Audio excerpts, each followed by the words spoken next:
Hey there, this is Niels Beardfoot, and today we are crafting the Cathedral Bracers.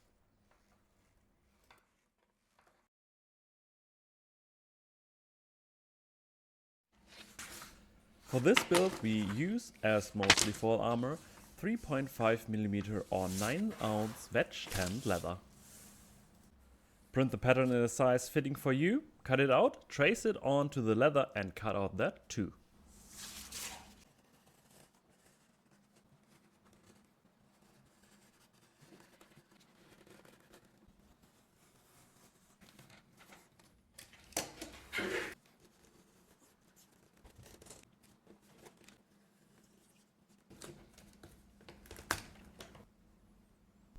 With the beveler you want to break all the edges to make them more smooth and more rounded, and later on we can also burnish them.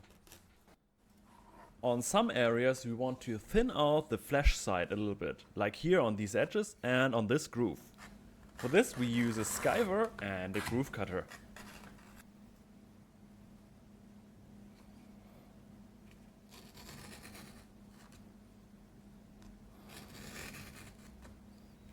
With the bone folder we can also deepen this groove. Next we want to moisten the leather to make it ready for our embossing. But first we want to punch some holes.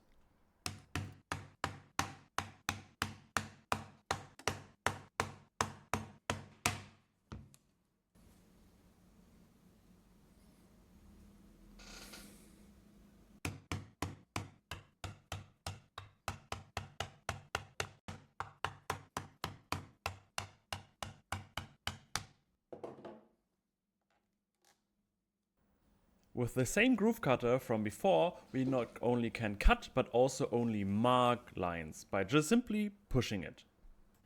This line helps as a guide for stamps along the edge.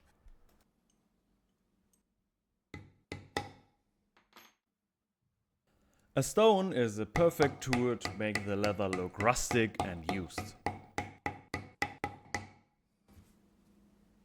As well as some battle damage with the swivel knife.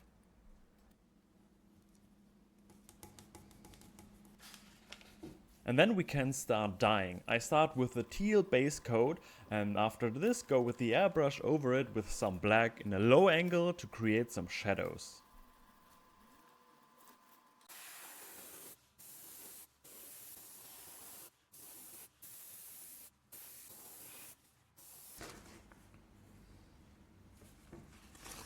With some 1000 grit sandpaper we can remove some of the dye and create a few highlights.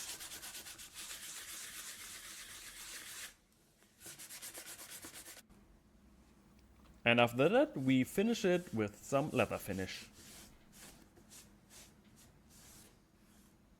Also put it on the edges so can use the moisture to burnish them.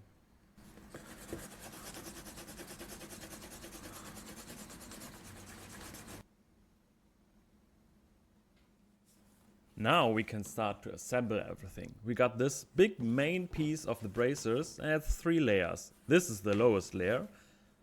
Then comes the others just on top. And these 3 layers we want to sew together.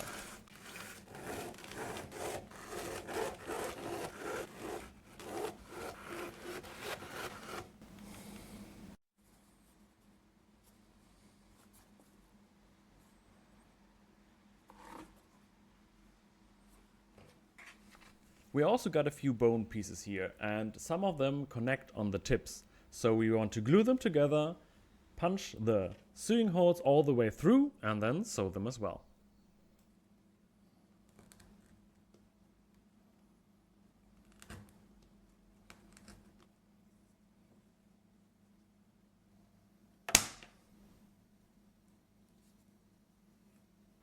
Chances are the edge will be still rough, so cut away all the excess, sand it, bevel it, dye it and reburnish it.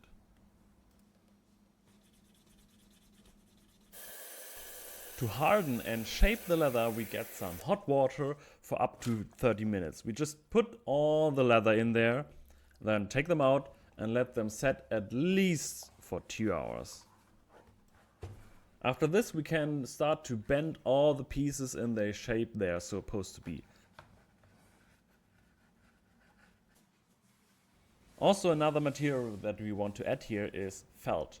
It's 4mm synthetic felt and we want to glue it in there, just on the flesh side, sew along the edge and then cut away all the excess.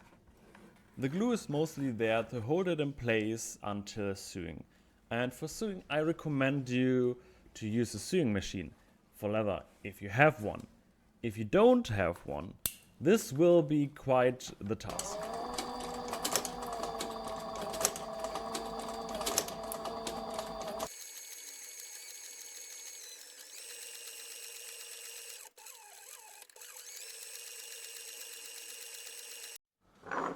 We do not want only to cut away the excess just in a straight line, but with a decorative way. So we put our stone plate and our punching board to the edge of our table and use this one, which is basically an end punch, but in my case it's just a 1/2 inch cut off round punch.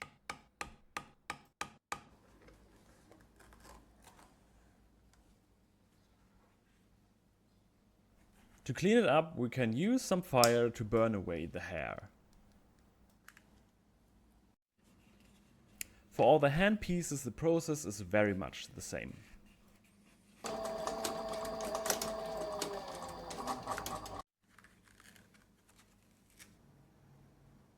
Keep in mind that you also have to repunch all the round holes.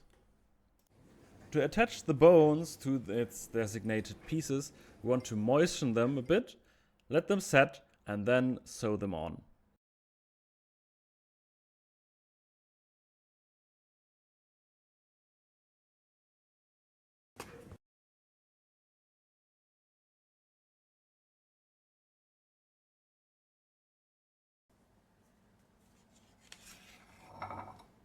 There are also some straps to add buckles to, so just moisten the part and put the buckle in.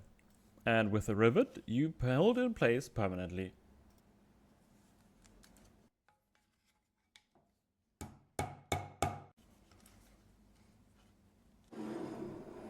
The finger part is a bit more tricky. Here you have to fold and sew the piece together while at the same time. For this we again want to deepen the groove, because this is our folding line, and along these we want to fold them. Hammer them also down, just to hold them in place exactly as we want them.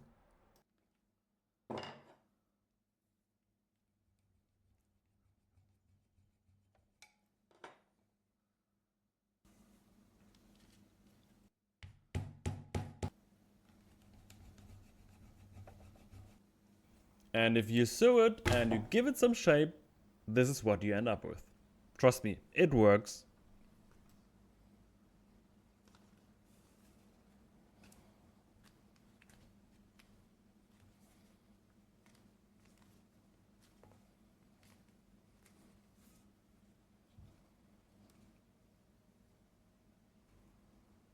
To attach the finger part, we just use rivets, but leave out these very side holes for the moment. On the braces we get a bunch of these holes, and most of them are for the bones or the straps.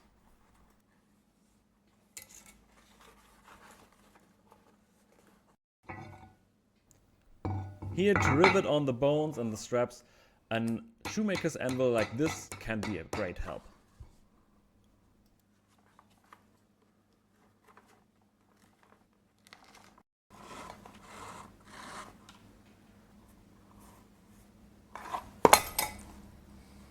If you're doing only the variation without the bones, only straps are needed here.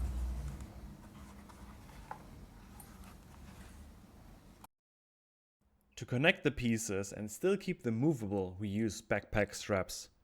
Just use an awl to open up holes in there and put rivets through.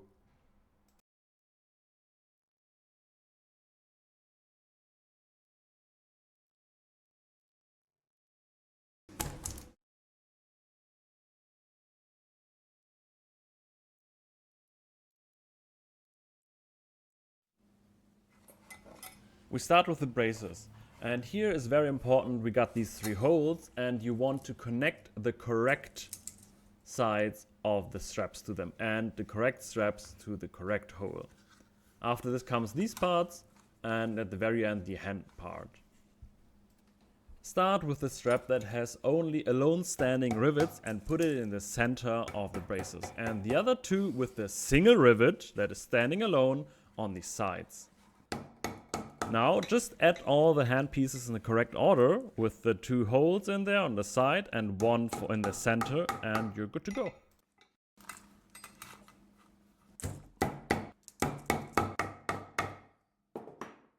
For the hand part, it's actually not that easy. You remember the holes that we left out earlier on the finger part? We need it now. So we can connect the center strap, but for the sides we also need this rubber strap.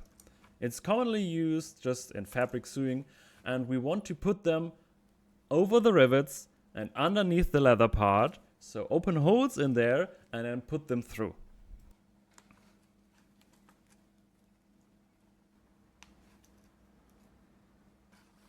And then you can connect them. But if you think it's not that hard, you're wrong, because the first one is not that hard, but the second one, because the rubber band all the time wants to, because it's under tension, wants to pull itself out of the rivets. So for just this part here, it took me around half an hour just to get them set correctly. So take your time, be patient. This is the very last step, and after this, you're done.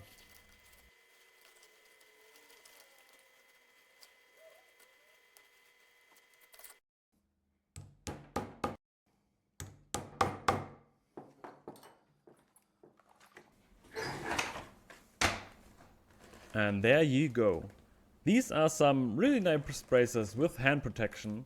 Yes, there's no thumb protection, but I thought that's not necessary. It's meant for LARP only anyway. So you're quite flexible in these. You have some difficulties just spreading your fingers completely, but for combat it's completely fine. So I like them very much. I hope you do too, and let me know what you think about in the comments, and see you guys next time. Have a great day.